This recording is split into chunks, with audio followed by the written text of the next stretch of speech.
something that's actually part of the New Testament, and this is a central element of Christianity. And it's a very strange idea, and it's going to take a very long time to unpack, but the idea, this is what John said about Christ. He said, in the beginning was the Word, and so that relates back to Genesis 1. In the beginning was the Word, and the Word was with God, and the Word was God. Three sentences like that take a lot of unpacking because, well, none of that seems to make any sense whatsoever, really, right? In the beginning was the Word, and the Word was both with God, and the Word was God. So the first question might be, what in the world does that mean? In the beginning was the Word. That's the Logos, actually. And the Logos is embodied in the figure of Christ. So there's this idea in John that whatever Christ is, the Son of God, is not only instantiated in history, say at a particular time and place as a carpenter in some backwoods part of the world, but also something eternal that exists outside of time and space that was there right at the beginning. And as far as I can tell, what that Logos represents is something like modern people. It's something like what modern people refer to when they talk about consciousness. It's something like that. It's more than that. It's like consciousness and its capacity to be aware and its capacity to communicate. It's something like that. And there's an idea underneath that, which is that being, especially from a phenomenological perspective, so the being that is experience cannot exist without consciousness. It's like consciousness shines a light on things to bring it into being. Because without consciousness, what is there? No one experiences anything. It's like, is there anything when no one experiences anything? That's the question. And the answer that this book is presenting is that, no, you have to think about consciousness as a constituent element of reality. It's something that's necessary for reality itself to exist. Now, of course, it depends on what you mean by reality. But the reality that's being referred to here, I told you already, is this strange amalgam of the subjective experience and the world. But the question is deeper than that too, because it is by no means obvious what there is if there's no one to experience it. I mean, the whole notion of time itself seems to collapse, at least in terms of something like felt duration.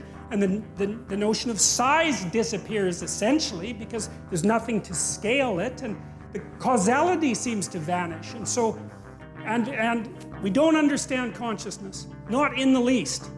We don't understand what it is that is in us that gives illumination to being. And what happens in the Old Testament, at least in part, is that that consciousness is associated with the divine. Now you think, well, is that a reasonable proposition? And that's a very complicated question, but at least we might note that there's something to the claim, because there is a miracle of experience and existence that's dependent on consciousness. I mean, people try to explain it away constantly, but it doesn't seem to work very well. And here's something else to think about. I think that's really worth thinking about. People do not like it when you treat them like they're not conscious, right? They react very badly to that. And then you don't like it if someone assumes that you're not conscious, and you don't like it if someone assumes that you don't have free will, you know, that you're just absolutely determined in your actions, and there's nothing that's going to repair you, and that you don't need to have any responsibility for your actions. It's like our culture, the laws of our culture are predicated on the idea, something like people are conscious, people have experience, people make decisions and can be held responsible for them, that there's a free will element to it. And you can debate all that philosophically, and fine, but the point is that that is how we act, and that is the idea that our legal system is predicated on. And there's something deep about it because, you know, you're subject to the law, but the law is also limited by you, which is to say that in a well-functioning, properly grounded democratic system, you have intrinsic value. That's the source of your rights. Even if you're a murderer, we have to say, the law can only go so far because there's something about you that's divine. Well, what does that mean? Well, partly it means that there's something about you that's conscious and capable of communicating, like you're a whole world unto yourself. And you have that to contribute to everyone else, and that's valuable. I mean, that you can learn new things, you can transform the structure of society, you can invent a new way of dealing with the world. You're capable of all that. It's an intrinsic part of you, and that's associated with this. It's associated, that's the idea there, is that there's something about the Logos that is necessary for the absolute chaos of the reality beyond experience to manifest itself as reality. It's an amazing idea because it gives consciousness a constitutive role in the cosmos. And you can debate that, but it's not, you can't just bloody well brush it off. Because first of all, we are the most complicated things there are that we know of by a massive amount. We're so complicated that it's unbelievable. And so, there's a lot of cosmos out there, but there's a lot of cosmos in here too. And which one is greater is by no means obvious unless you use something trivial like relative size, which really isn't a very sophisticated approach.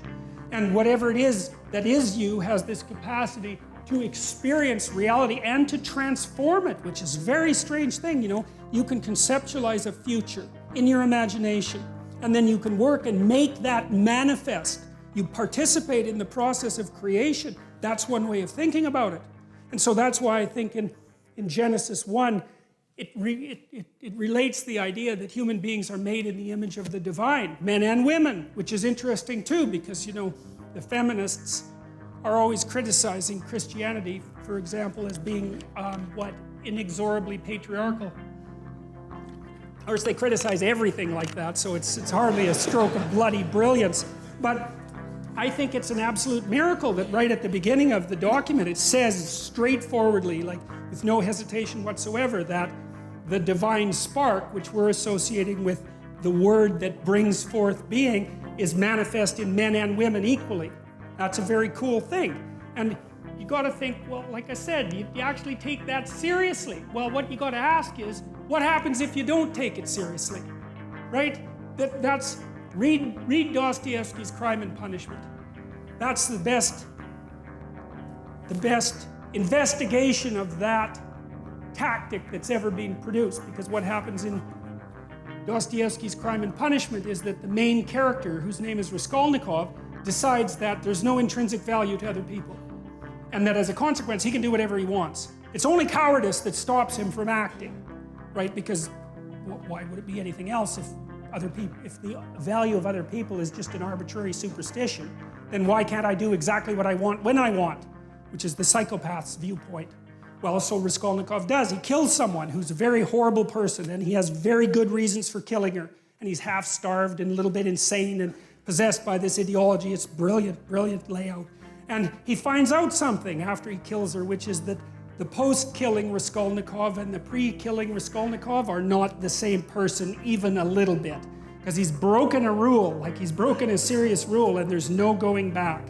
And Crime and Punishment is the best investigation I know of what happens if you take the notion that there's nothing divine about the individual seriously. Now, most of the people I know who are deeply atheistic, and I understand why they're deeply atheistic, they haven't contended with people like Dostoevsky, not as far as I can tell.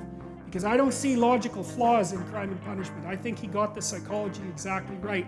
And Dostoevsky's amazing for this, because in one of his books, The Devils, for example, he describes a political scenario that's not much different than the one we find ourselves in now. And there are these people who are possessed by rationalistic, utopian, atheistic ideas. And they're very powerful. They give rise to the communist revolution, right? I mean, they're powerful ideas. And his character, Stavrogan, also acts out the presupposition that human beings have no intrinsic nature and no intrinsic value. And it's another brilliant investigation, and Dostoevsky prophesies, that's what I would say, what will happen to a society if it goes down that road? And he was dead exactly accurate. It's uncanny to read Dostoevsky's The Possessed or The Devils, depending on the translation, and then to read Alexander Solzhenitsyn's Gulag Archipelago, because one is fiction and prophecy, and the second is, hey, look, it turned out exactly the way that Dostoevsky said it would for exactly the same reasons. So it's quite remarkable. So the question is, do you contend seriously with the idea that A, there's something cosmically constitutive about consciousness, and B, that might well be considered divine, and C, that is instantiated in every person? And then ask yourself if you're not a criminal if you don't act it out. And then ask yourself what that means. Is that reflective of a reality? You know, is it a metaphor? Like maybe it's a metaphor, a complex metaphor that we have to use to organize our societies. Could well be, but even as a metaphor, it's true enough so that we mess with it at our peril. And it also took people a very long time to figure out.